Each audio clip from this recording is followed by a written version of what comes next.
bagong Pilipino. Mga proyekto ng Pangulo, damang-dama ang pagmamahal niya. Radyo Pilipinas, radyo publiko, ang boses ng Pangulo. Radyo publiko, Radyo Pilipinas, radyo publiko, Radyo Pilipinas. Ito ang Presidential Broadcast Service Radyo Pilipinas, radyo publiko ng Bagong Pilipinas para sa Bagong Pilipino. Naghahatid ng mahahalagang balita at impormasyon na guugnay ng pamahalaan sa sambayanan. Tulay sa himpapawid ng serbisyo publiko. Radyo Pilipinas, radyo publiko, ang boses ng Pangulo. Sa Kalbayog, 882 AM. Radyo Pilipinas, radyo publiko. Maayong buntag. Maupay nga aga. Good morning, Eastern Visayas. Good morning, Eastern Visayas.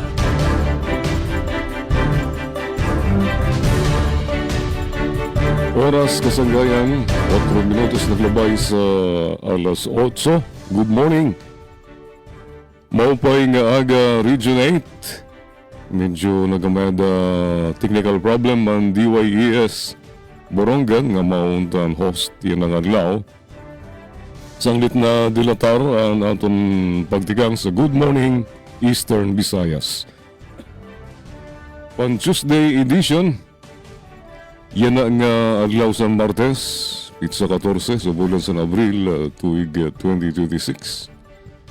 Kapod ko sa control si Reyes, laing pagsera, waray pa ikukusog, waray na ikukusog ang mapaso-paso. Makakaupunta na ang DYSL Radio Pilipinas.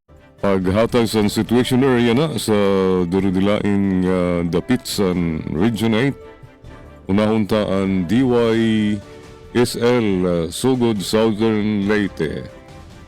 Yes, DYSL, go, go, go.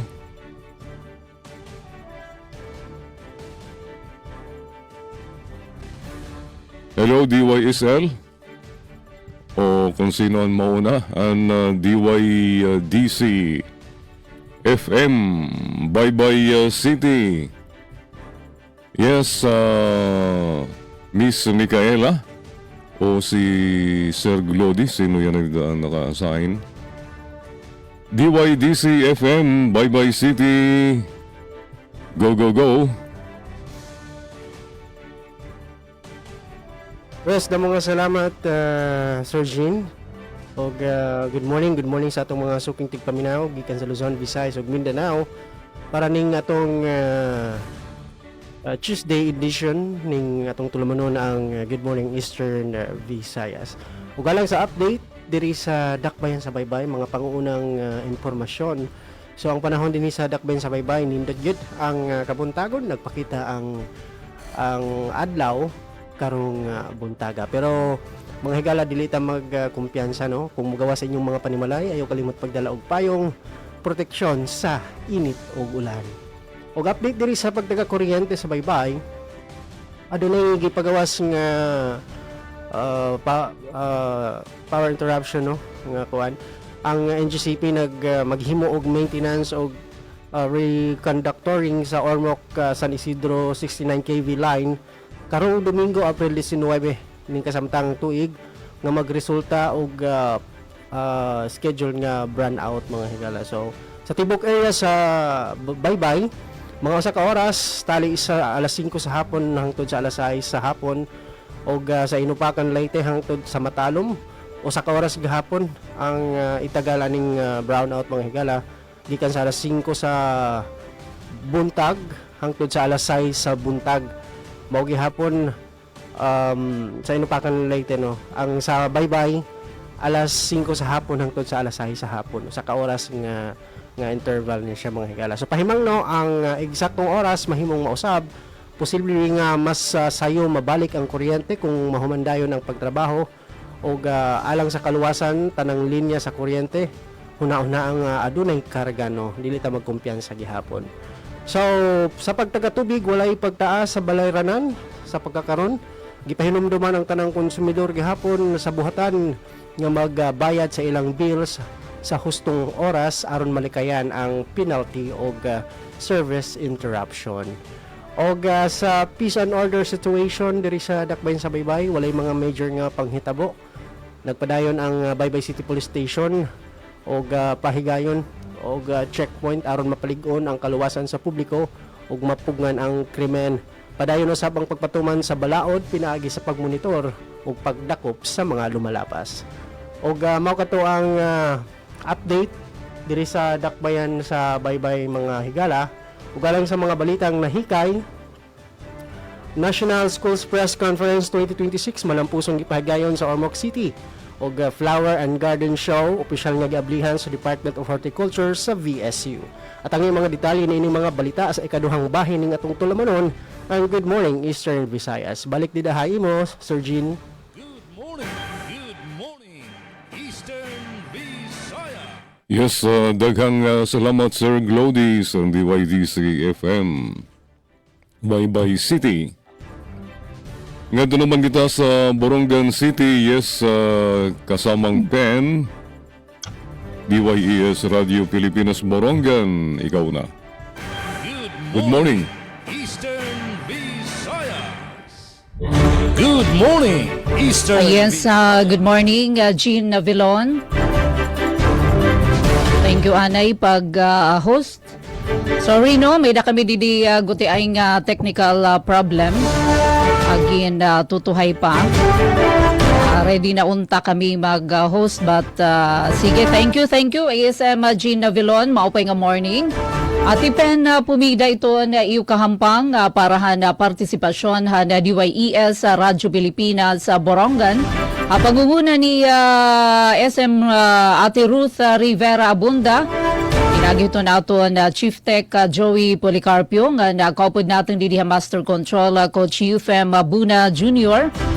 Good morning Sogod, RP Sogod, Maajong Buntag, Jevic Epis, PI Eastern Samar, V. Tolentino Gumban, na DYDZ FM, VSU Baybay City, Glody Kayunda.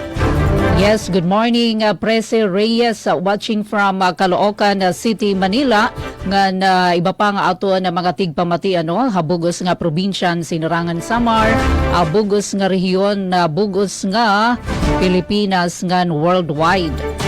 Panahon didi haamon syudad hiton na Borongan maabot daw gud yan na basar hiton na forecast or heat index forecast ito na pag-asa para yan nga adlaw na Borongan City posible makaabot hin 40 degrees Celsius hin pagka mapaso samtang ito nagiwan mas maman na paso pa didi haamon subay hiton pa forecast hiton pag-asa 41 degrees Celsius. Kagulup nga adlaw naman adton heat index sa Borongan umabot ha 41. So ada na ini danger level pero kapag na partly cloudy kami ito na Borongan City ito na heat index na pa lang alas 8:13 na abot nahin 32 degrees Celsius.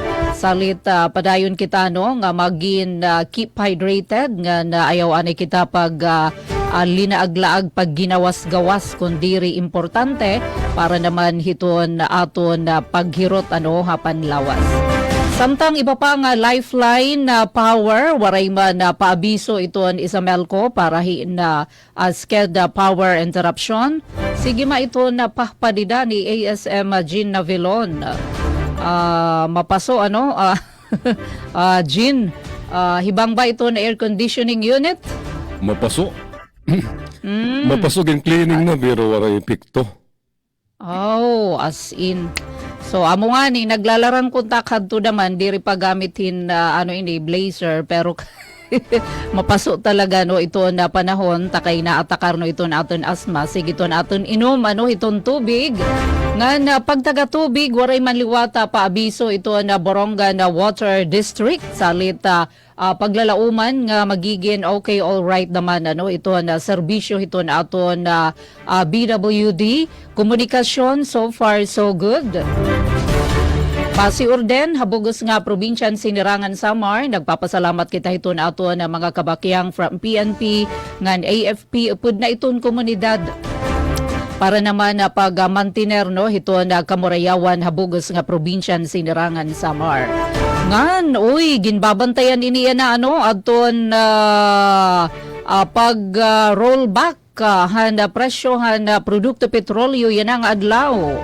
Inepekto na ba kay baman ko na ti-increase ano in na ano pala na hagurong pala ito na balita di dahito na radyo in diretso naman pa increase bagaya na nakita ko na ano daw la ko na may na rollback ano adto na mga gasolinahan pero maupay ito na feedback ano hanato na mga nakaistorya bahin hini nga pag-ubos ito na presyo lana yan ang adlaw ang pinakadako ano aton diesel nga maabot na 20 pesos didihamon kakalup aton pinakataas sobra 150 pesos aton diesel kada litro salita dako ini ano nga magiging epekto ko na maubos ini yan ang adlaw nga ni Governor RV Ivardoni nagsiring nga dako ini nga bulig ano magkaiba-iba nga sektor adto na rollback kan presyon lana nga an pagpadayon hini pulong niya nakadepende hito na supply nga na kooperasyon hadto na iba-iba nga nasod.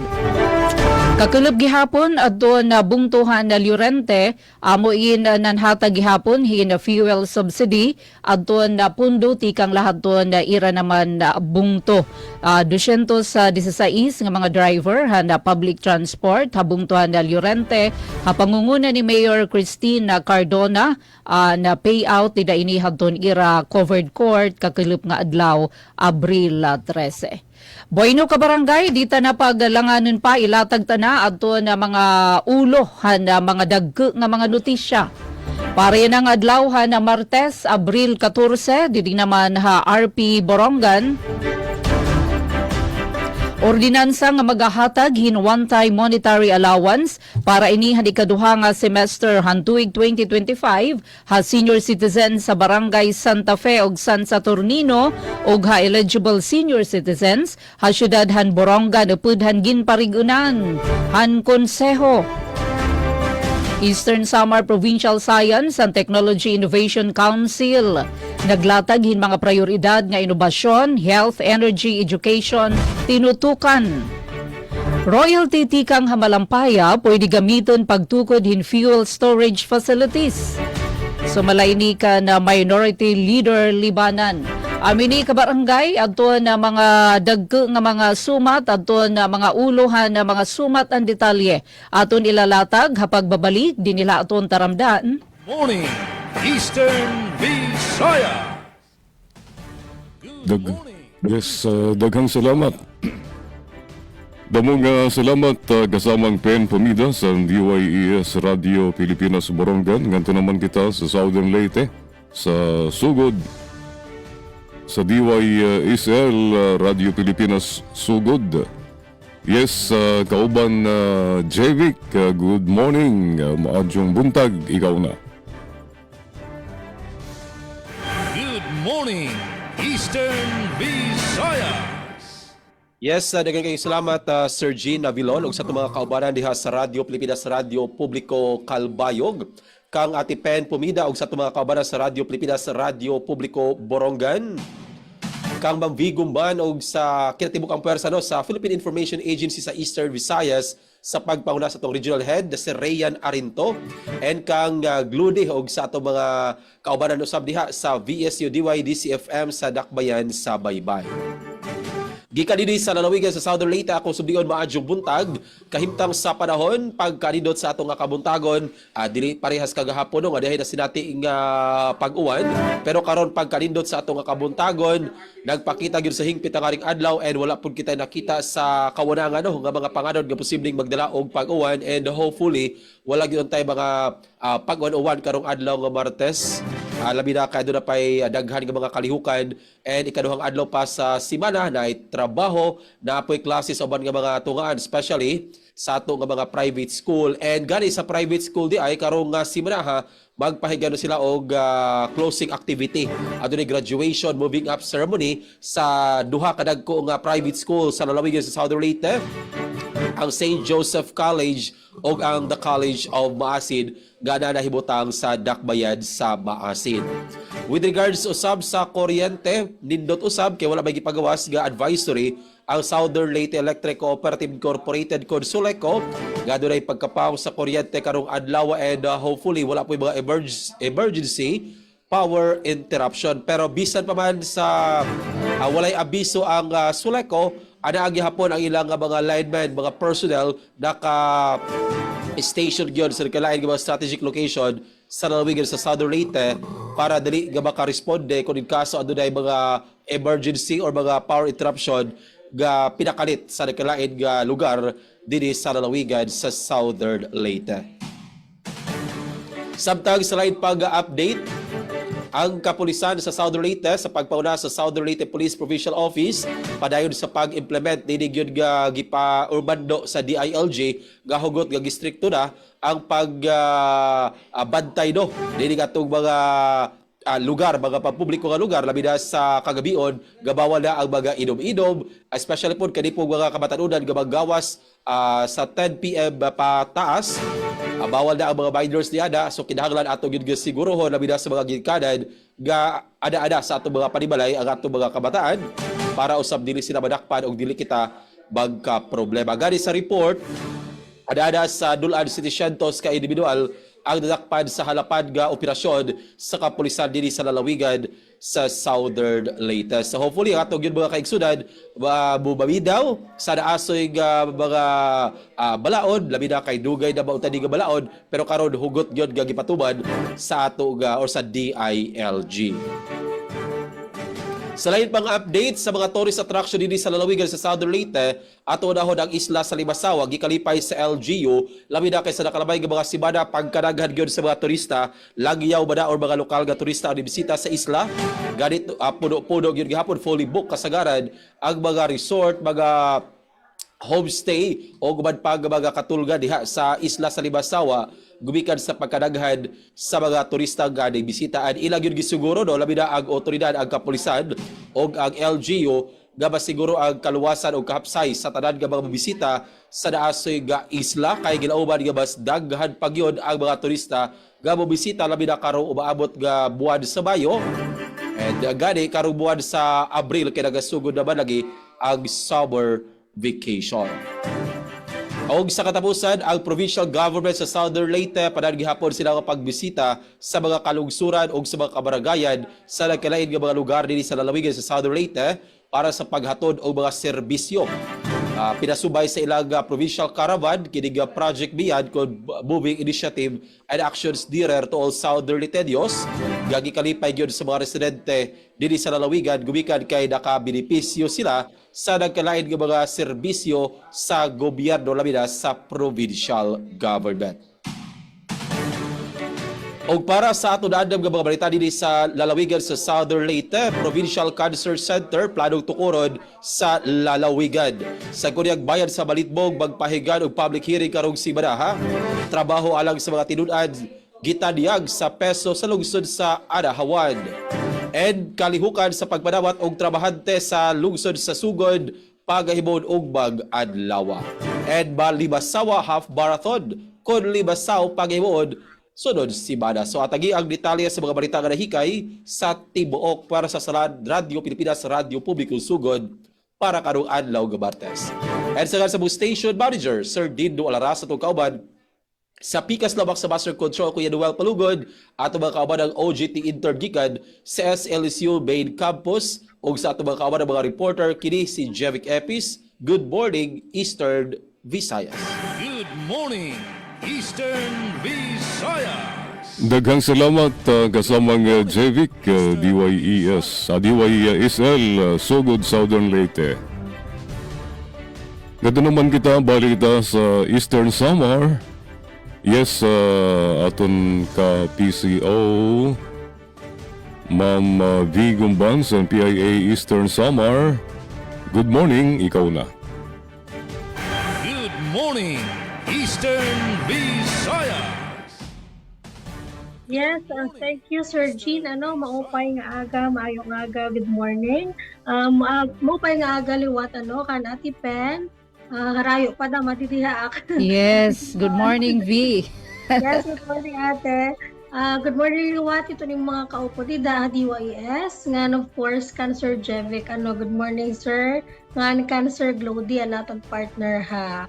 Akadim, ha, BSU, maupay nga aga. Nga, of course, good morning, liwat. Ito natin mga listeners, nga, viewers sa Facebook Live.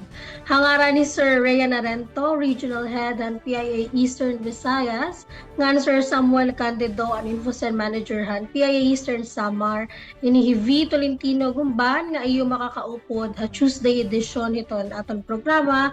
Good morning, Eastern Visayas. Yan na nga, Adlaw, Abril 14.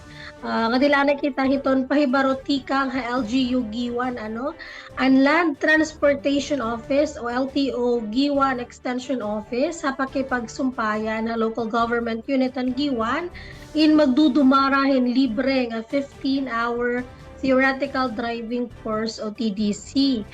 So ini in pagbubuhaton on May 6 to 7, 2026, alas 8 iton aga, tubtub alas 5 iton kulop, ha third floor, function hall, han Giwan Municipal Building. So may adalay ni 200 slots.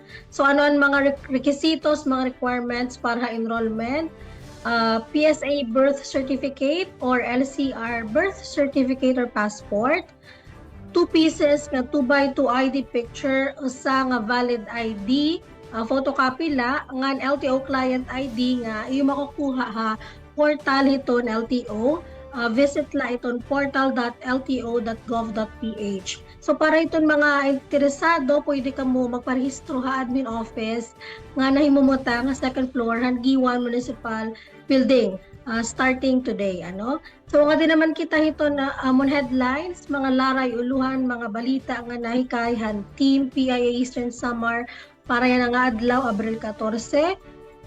Governor Iberdone inuyunan ang rollback han presyo han lana ngan por lo menos 216 nga drivers sa Llorente nakakarawat in fuel subsidy tikang LGU. So para hiton kadugangan nga mga impormasyon ini nga mga headlines aton mahibabatian later hiton second half iton aton program. Good morning, Eastern Visayas. Back to you, Sir Jean. Good morning, Eastern Visayas. Good morning, Eastern. Yes, damo nga salamat ka PCO V. Gumbans and PIA Eastern Samar. Didi sa siyudad san Calbayog, maupay ang sirak san Haring Adlaw, mapaso-paso yan na. Mapaso-paso magkulop. Diri pareho sa kakulop nga laong madurodampog guti. Nga nagamada halipot nga pag-uran dito sa amon sa Calbayog City, kakulop sa naga. Sa pagtaga tubig, waray anunsyo sa water interruption ang Calbayog Water Company. Itong as usual, basta adlaw, di rin nakasagkan tubig sa mga balay. Kinanglan mo pa magsalod sa pinakaubos kung may daka gripo sa imo-libong di ka na makakasalod. Ngayon sa pagtaga kuryente naman, waray anunsyo sa Tubtob Sabado, pera sa Domingo kay may maihang power interruption ang National Power Corporation. Tikang alas 6 naga ngadto alas 12 san katutngasan kagabihon. Bugos ini nga adlaw bugos nga katungasan gabi nga power interruption yun nga Domingo. Abril 19.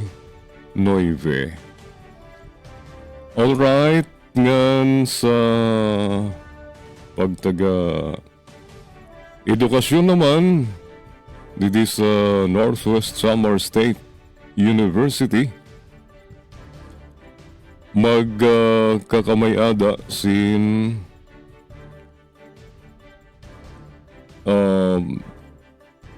forum kasumpay ni san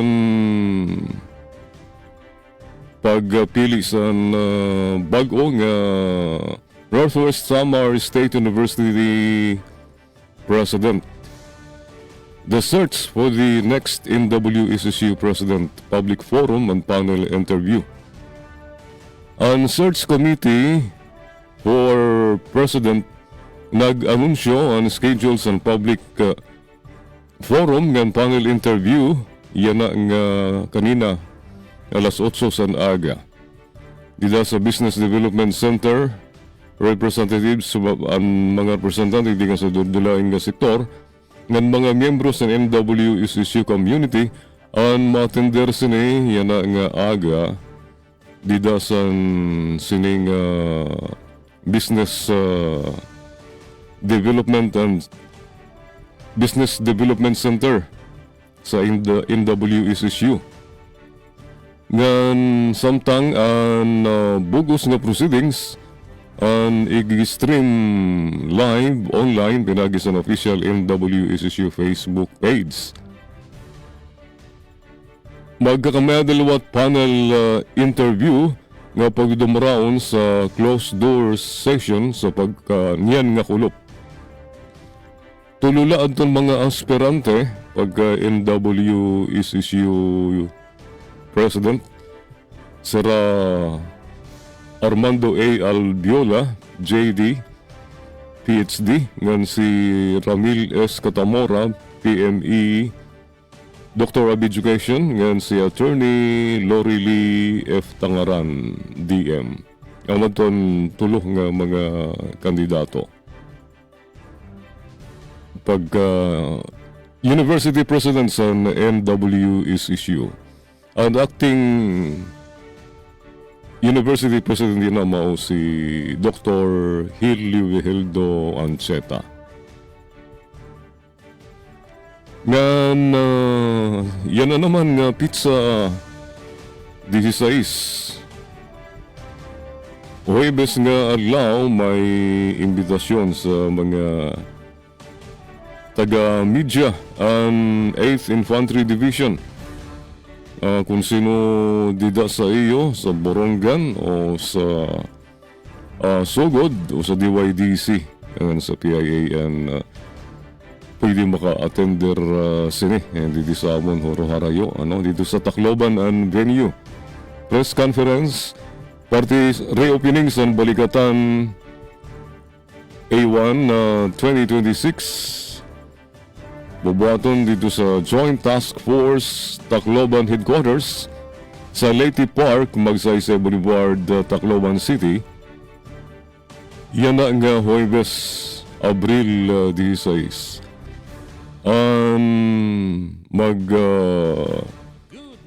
Assist sini mao si Colonel Rico O. Amaro, Assistant Division Commander for Operations. 8th Infantry Division ngan si Captain Christopher Tataro, Chief Division Public Affairs Office, 8th ID. Ngan si Jaris Claire Canta, Chief Information Officer sa Tacloban City. Ngan Police Colonel Noelito Hitigan, City Director, Tacloban City Police Office. Ining press conference bubuhaton alas 10 sa naga, yun ang Huwebes, Abril 16. pahinundom ang imbitado nga media partners ang ginaaghat nga kinahanglan adana sa venue antes mga alas 10 sa nagayan ng Huwebes. Kung may dakam kaklaruhan, kung takala si Captain Christopher Tataro, Chief 8th ID Depaw sa cell number 0905-640-3178. 34 minutos ang naglabay sa alas 8. Yan sa mga headlines nga amon ig-share niyan sa second half sa Good Morning Eastern Visayas feedback sa users sa bag-ong AI system sa SSU naging positibo. Masubra 46 milyones nga cash aid gin-distribuer sa mabot 9,230 nga mga tricycle drivers sa Eastern Visayas. Cash incentives para sa senior citizens sa Palapag gin-distribuer. Ang mga detalye sa inyong katuwiban niyan sa second half sa Good Morning Eastern Visayas. Good morning, Eastern Visayas. Ito ang Presidential Broadcast Service Radyo Pilipinas. Radyo Publiko. ng Bagong Pilipinas para sa Bagong Pilipino. Naghahatid ng mahahalagang balita at impormasyon na guugnay ng pamahalaan sa sambayanan. Tulay sa himpapawid ng serbisyo publiko. Radyo Pilipinas. Radyo Publiko. Ang boses ng Pangulo. Sa Kalbayog. 882 AM. Radyo Pilipinas. Radyo Publiko. Maging fuel efficient. Planuhin ang bawat biyahe para iwas traffic. Mag-carpool para sa mababang carbon footprint at emission. Tipid ng pamasahe, may savings ka na aabot sa 10%. This is a public service announcement from the Department of Energy and this station. Maging fuel efficient sa wastong pressure ng gulong at pag-set ng thermostat ng aircon sa katamtaman o hindi bababa sa 22 degrees Celsius. May savings ka na aabot sa 5%. This is a public service announcement from the Department of Energy and this station. This is a public service announcement. Discipline is the key. Umiwas sa aksidente sa daan. Ang pagmamaneho ay may kaakibat na responsibilidad, hindi basta mapaandar lang ang sasakyan. Kilatisin ang sarili, ang kahandaan sa manibela, siguruhing inyong konsentrasyon ay hindi magagambala. Importante rin na ating laging isipin, init ng ulo ay huwag pairalin, bagkus kaligtasan ng lahat ang siyang dapat unahin. Isang mahalagang paalala mula sa Presidential Broadcast Service at Radyo Pilipinas, Radyo Publiko, 738. This is a public service announcement. Public service announcement from PBS, Presidential Broadcast Service at Radyo Pilipinas, Radyo Publiko, 738. Maayong buntag. Maupay nga aga. Good morning, Eastern Visayas. Good morning, Eastern Visayas.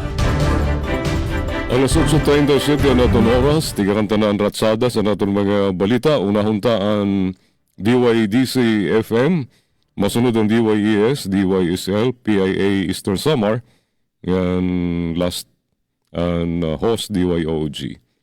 Yes, Sir Glody, ikaw na. Good morning, Eastern Visayas. Ugalang sa mga balitang nahikay dinhi sa dakbayan sa Baybay National Schools Press Conference 2026, malampusong gipahigayon sa Ormoc City. Naghiusa ang mga campus journalist gikan sa nagkadaayang rehiyon sa nasod sa Ormoc City Superdome alang sa opening ceremony sa National Schools Press Conference 2026 niadtong Abril 13. Sa iyang keynote address, gipahayag ni Atom Araulio nga bisan pa sa nagpadayon niya akusasyon sa bias niya media, kinahanglan magpabilin ang journalism nga bias lamang sa kamatuoran. Gipasiugda niya ang papel sa batan-ong mamamahayag sa pagpanalipod sa kamatuoran ug integridad sa propesyon. Nahuman ang opening program sa usa ka madasigon niya higayon, pinagi sa surprise performance ni Rob Daniel nga nakahatag og dugang kadasig sa mga partisipante. Padayon ang National Schools Press Conference 2026 hangtod Abril 17 uban sa nagkadaayang kompetisyon og mga kalihukan nga nagtumong sa pagpaligon sa mga prinsipyo sa truth-seeking ug responsableng pamamahayag sa mga campus journalist sa tibuok nasod. Gikan sa VSU DCFM, Glody Kayunda. Good morning, Eastern Visayas. Good morning, Eastern Visayas. Samtang maupay nga aga-anay Presi Reyes, Jen Golmaticong and Franz Navarrete probe. Adina adtuan na siyahan nga sumat estihanon ordinansa nga magahatag hin one-time monetary allowance para han ikaduha nga semester han tuig 2025 senior citizen sa Barangay Santa Fe ug San Saturnino ug eligible senior citizen sa syudad han Borongan upod han ginparigunan han konseho. Ang detalye aden report ni Sok Aberia. Radyo Pilipinas, report.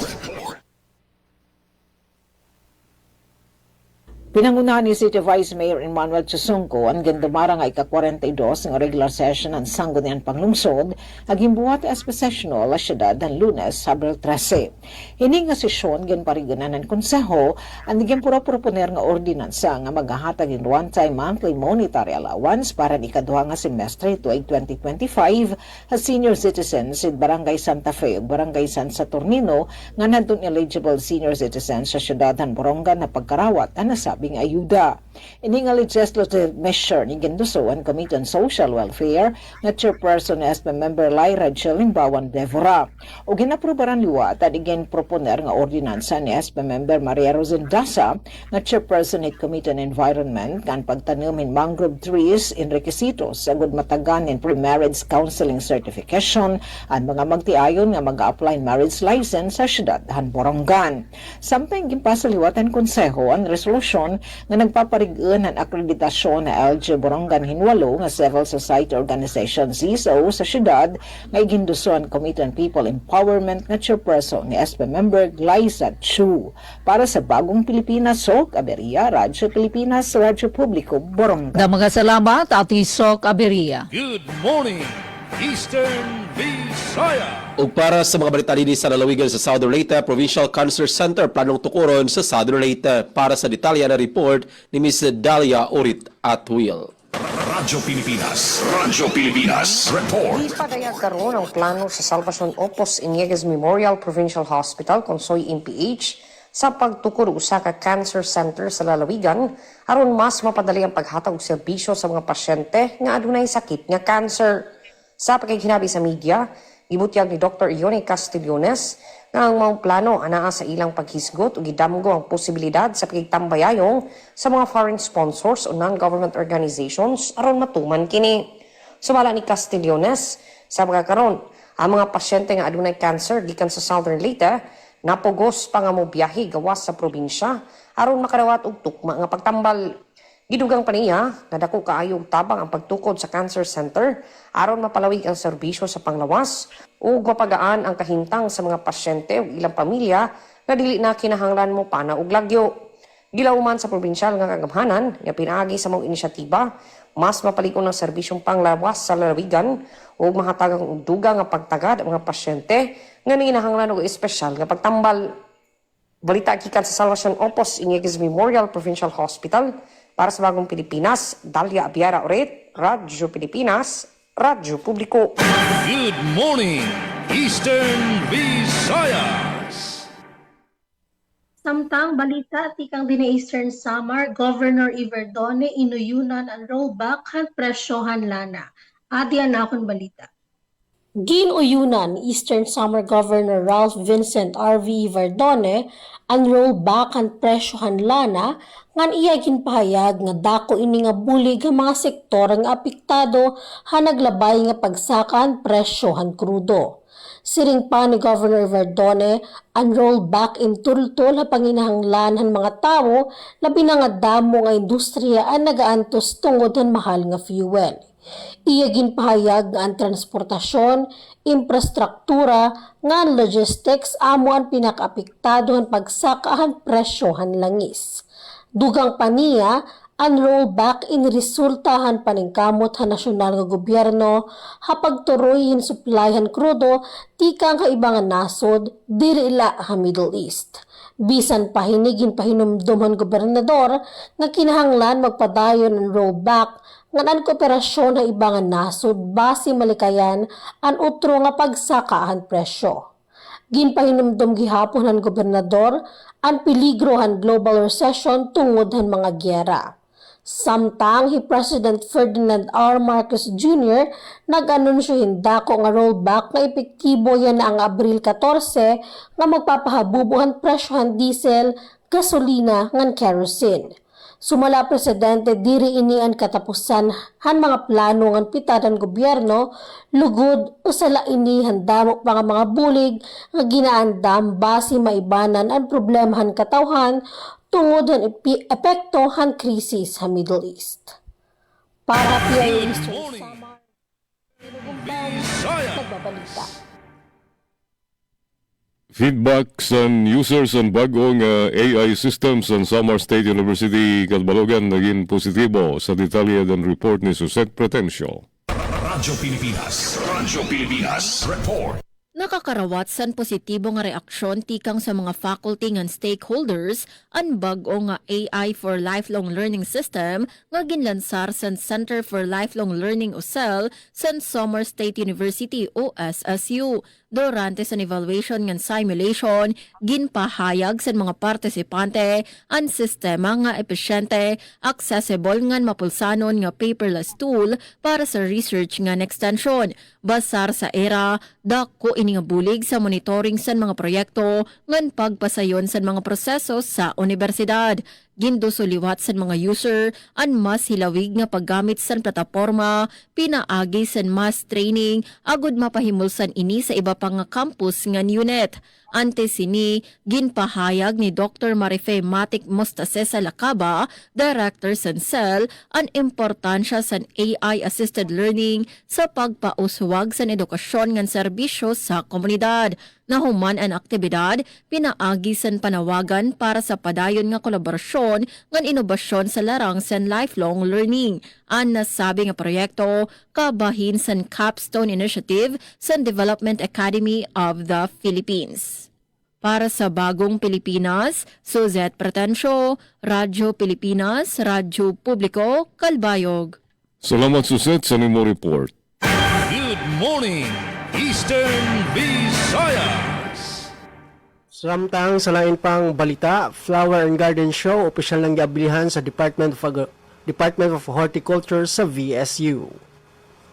Bisidlak sa nakadayang kolor o disenyo ang Visayas State University, samtang opisyal nga giablihan sa Department of Horticulture ang Flower and Garden Show sa Lower Campus Garden datong Abril 13. Uban sa temang The Garden of Innovation, Root of Service, Bloom of the Future, gipasiog na ni Honorable Christine Joy E. Cari nga ang maong kalihukan nagtumong sa pagpalambo sa biodiversity, pag-amuma sa kalikupan o pagpaligon sa partisipasyon sa komunidad sa rehiyon. Sa iyang mensahe gipahayag niya nga ipadayon ang pag-amuma dili lamang sa mga tanaman, kundi usab sa mga oportunidad alang sa edukasyon, turismo ug kalikupan aron magmalambuon. Gitambungan ang Flower and Garden Show sa nakadaiyang exhibitors nga nagpasundayag sa ilang mga tanom ug disenyo. Positibo ang ilang mga reaksyon, diin daghan ang nagpahayag sa ilang kalipay sa higayon nga mapakita ang ilang kahibalo o kahana sa hortikultura. Samtang ang mga bisita nalipay sa kahayag o kaanyag sa mga exhibit nga naghatag inspirasyon o kahibalo bahin sa pag-atiman sa kalikupan. Gikan sa VSU DYDC-FM, Glodic Kayunda. Good morning, Eastern Visayas.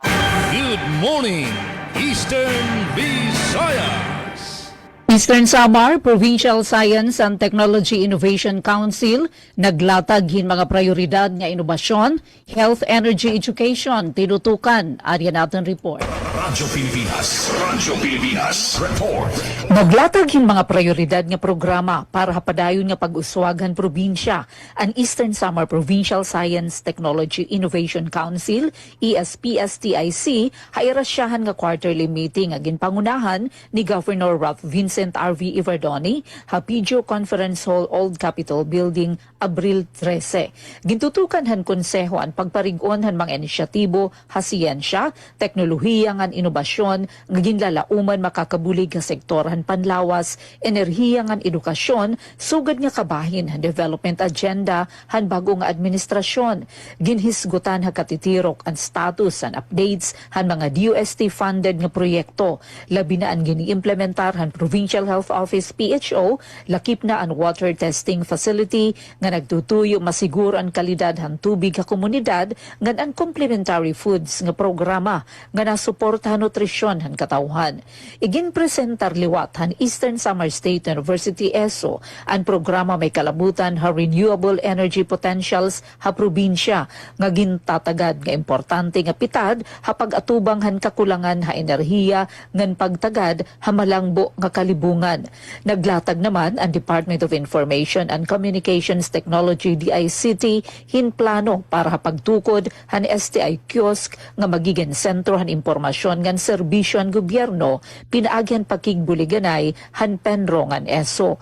Ha sektorhan panlawas ginuundong ang pagdumara hin training ha HIV testing para han DepEd nurses ngan iba pa nga otorisado nga personnel agud mapakisig ang kampanya kontra HIV.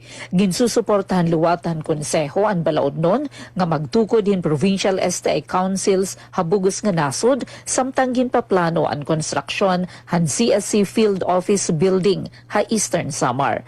Gintalakay gihapon ang mga programa para ha edukasyon ngan kabataan, lakip nan pagmonitor han school attendance han mga benepisyaryo han 4Ps ngan ang plano nga pagtukod han Project SHIN o Schools Hub for Excellence Education and Nurturing Innovation habag nga Schools Division Office ha San Julian nga magiging sentro han excellence ngan innovation ha edukasyon. Sumala ha konseho ang padayon nga kolaborasyon ngan aktibo nga partisipasyon han mga miyembro amo ang yawi base epektibo nga maipatuman ang mga programa nga magduduso han padayon nga kauswagan ha Eastern Samar. Para ha Bagong Pilipinas, Penelope Pumida, Radyo Pilipinas, Radyo Publiko, Borongan. Good morning, Eastern Visayas. Sa lain pang balita sa Southern Leyte, lungsod sa buntok nakadawat og mama og baby kits gikan sa Philippine Red Cross. Aniya si Ruel Bugnos maghatod sa report. Radyo Pilipinas, report. Usa ka maayong balita alang sa mga nagmabdos og bag-ong nanganak sa lungsod sa buntok. Human nga malampuso nakuha sa Philippine Red Cross Southern Leyte Chapter ang katusan ka mga hygiene kits nga gitagana alang sa mga nabiktima sa bagyong Tino sa miaging tuig. Kanitong Abril 9, 2026, formal nga nadawat ang kinatibuk ang 120 ka mga mama kits o 120 usab ka mga baby kits gikan sa PRC National Headquarters og base sa mga nakolektang datos. Usa ang lungsod sa buntok nga napili nga prioridad nga makadawat ining maong hinabang. Ang matagkit adunay sulod nga mga mahinungdanong gamit sa hygiene medical ug uban pang mga nanglanon alang sa luwas nga pagpanganak ug pag-atiman sa mga bata human sa pagkahimugso. Dakong pasalamat sa PRC Southern Leyte sa kadagkuan sa Philippine Red Cross alang sa ilang walay hunong nga pagpangga sa probinsya. Sa dili madugay itunol kini nga mga gamit ngadto sa mga kwalipikadong benepisyaryo sa lungsod sa buntok aron nga makatabang sa dinalian nga panginahanglan. Balita gikan sa PRC Southern Leyte para sa Bagong Pilipinas, Ruel Bugnos, Radyo Pilipinas, sa Radyo Publiko. Good morning, Eastern Visayas. Para naman ito namon ikaduwa nga balita,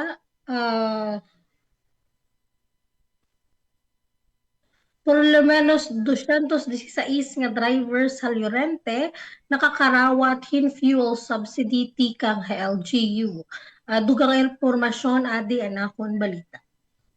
Nakakarawat hintag 2,500 pesos ang 216 nga public transport drivers sa Bungtuhan Llorente durante han ginbuhat nga fuel subsidy payout han Abril 13 sa Llorente Covered Court. Ang inisyatibo nga ginpangunahan han lokal nga gobyerno han Llorente nagtutuyo nga maghatag hin pinansyal nga bulig ang mga driver nga naapektuhan ang pagsaka ang presyo han lana. Personal na ginatindiran ni Mayor Christine Cardona ang aktibidad kaupo ni Vice Mayor Junjun Contrada ng mga miyembro han Sangguniang Bayan. Sumala iya mensahe ang pondo para hininga subsidiya tika nga supplemental budget ng munisipyo nga madagmitagin proseso nga ginapurbahan ng konseho. Samtang nagpasalamat ni Vice Mayor Contrada kan Mayor Cardona tungod han pagprioridad han panginahanglan han mga public transport drivers ngan ginkilala ang madagmit nga aksyon han konseho hapag patuman hini nga programa. Ang fuel subsidy kabahin han padayon nga paningkamot han LGU Llorente hapag suporta ha sektor han transportasyon nga napagsiguruhan padayon nga paghatag in serbisyo hamulupyo haluyuhan ginaatuba nga krisis halana han nasod. Tika nga PIA Eastern Samar, Vito Lintino Gumban, nagbabalita. Good morning, Eastern Visayas. 7 minutos antes na alas 9, masubra 46 milyones pesos nga cash aid gin-distribuer sa 9,230 nga mga tricycle drivers sa Eastern Visayas. Adi ang detalye tigang kan Charm Pirito Balbas. Radyo Pilipinas Report. Gin-distribuer sa DSWD Eastern Visayas ang kabugusan nga 46,150,000 pesos como cash relief assistance para sa yunukot-yukot nga mga tricycle drivers sa rehiyon nga apektado san paghataas san presyo san petrolyo. Base sa pinakaorhing nga record, umabot sa 9,230 nga benepisyaryo ang nakakarawat bulig. Lakip dinhi ang 1,267 tikang sa Calbayog City, 1,481 sa Catbalogan City, 1,716 sa Tacloban City, 1,917 sa Ormoc City, 1,029 sa Baybay City, 1,005 sa Borongan City, ngan 815 tikang sa Maasin City.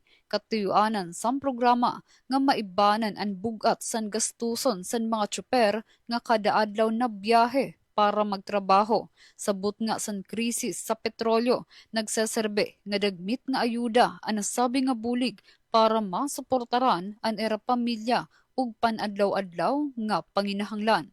Para sa Bagong Pilipinas, Charmaine Perito Balvas, Radyo Pilipinas, Radyo Publiko, Calbayog. Salamat Charm sa nimo report. Good morning, Eastern Visayas.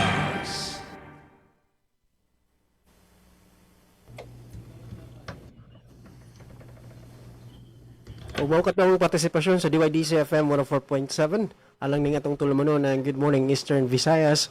Sa ngalan sa mong station manager nga si Dr. Cristina Gabrilio, radio engineer Sean Villa Gonzalo, kini si Glody Kayunda, o hangtod sa sunod nga higayon sa parehong nga oras o gistasyon. Good morning, Eastern Visayas. Samtang ultimo nga notisya han RP Borongan royalty tikang hamalampaya pwede gamiton pagtukod hin fuel storage facilities. Sumalainikan House Minority Leader Libanan. Ang detalye, ha-report ni Daisy Bilizar. Radyo Pilipinas Report. Iginsuisyon ni House Minority Leader o 4-piece Party List Representative Marcelino Nonoy Libanan nga binilyon nga kita han gobyerno tika nga malampaya Deepwater Gas to Power Project in pwede gamiton ha pagtukod ang mga critical nga coastal petroleum storage facilities han Philippine National Oil Company kon PNOC. Sumala kang Congressman Libanan dakan paglaom nga magpapadayon ang paggawasan bilyon-bilyon nga royalty sa masunod nga katuigan. Iniintungod ang malangpuson nga drilling hinduha nga bago nga gas well han Malampaya Consortium. Basara datos di kang budget of expenditures and sources of financing kon BESF, ang gobyerno ay nakatiro kin maabot 200 bilyones pesos nga Malampaya royalties. Di kang lahat 2014 to 2024 nga may ada average nga 18.2 billion pesos kada tuig. Ang gobyerno ay nakakakarawatin sa 80% han net proceeds di kang nga operasyon han Malampaya. Daan na nga nagaaghati Congressman Libanan na PNOC nga magkamay-ada ni strategic buffer stock o reserba nga supply hin krudo gasolina nga aviation fuel. Panuyo hini nga panalipdan ng Pilipinas, di ka nga tigda nga pagsakahan presyohan lana habugos nga kalibutan nga siguruhon ang supply kung magkamay-ada hin kakulangan ha global market. Igindugang pahan kongresista nga ini nga mga pasilidad in dapat tukuron ha mga estratehiko nga lugar, partikular na din ha Visayas nga Mindanao agud magin madagmit ang distribusyon sitwasyon kung magkamay-aden emerhensya. Gawa sa royalties, ginaghatliwat ni Libanan ang Malacanang nga tugutan ang PNOC nga kaptanan mas dako nga bahin han ira annual net income imbes nga i-remit nga tanan han National Treasury. Hailaruman balaod ang mga government-owned and controlled corporations kon GOCC sugadan PNOC in obligado nga maghatag hindi rin mamino 50% ang irakita gobyerno. Kundi may adagahuman presidente nga i-adjust ini kung kinahanglan para mga importante nga proyekto. Ang malampaya nga ginpapadalagan han Prime Energy Resources Development BV ni Enrique Razon Jr. in ginlalauman nga makakahatagin bago nga supplyhin gas ha ikaupat nga hugna hini nga tuig 2026. Ini ing kataliwan han malampuson nga drilling han kamagos rin nga malampaya istuman nga magpapahilaban kinabuhi han gas field. Hapag kaya na ang malampaya ay hatagin 20% ang panginahanglan han kuryente ha Luzon, usa nga dako nga bulig ako diri dumepende ang nasod ha imported nga lana. Para habagong Pilipinas, Daisy Lalosa Bilizar, Radyo Pilipinas, Radyo Publiko, Borongan.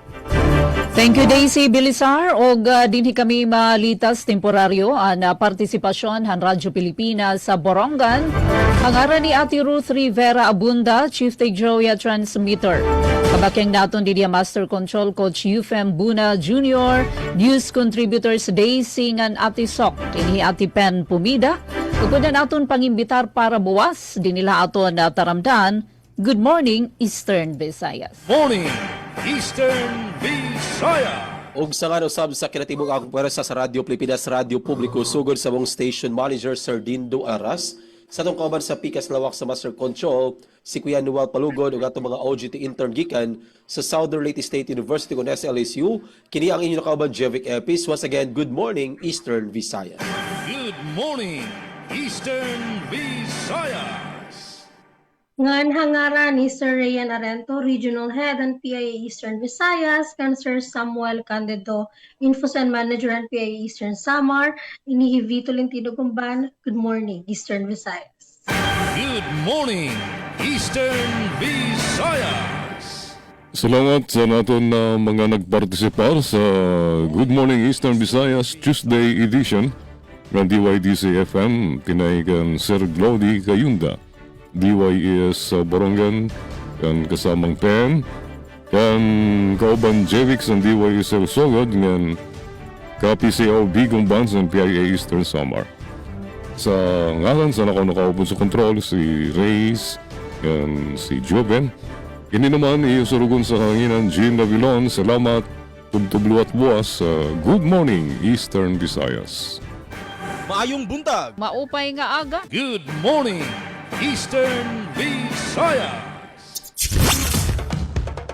Ito ang Presidential Broadcast Service Radyo Pilipinas. Radyo Publiko ng Bagong Pilipinas.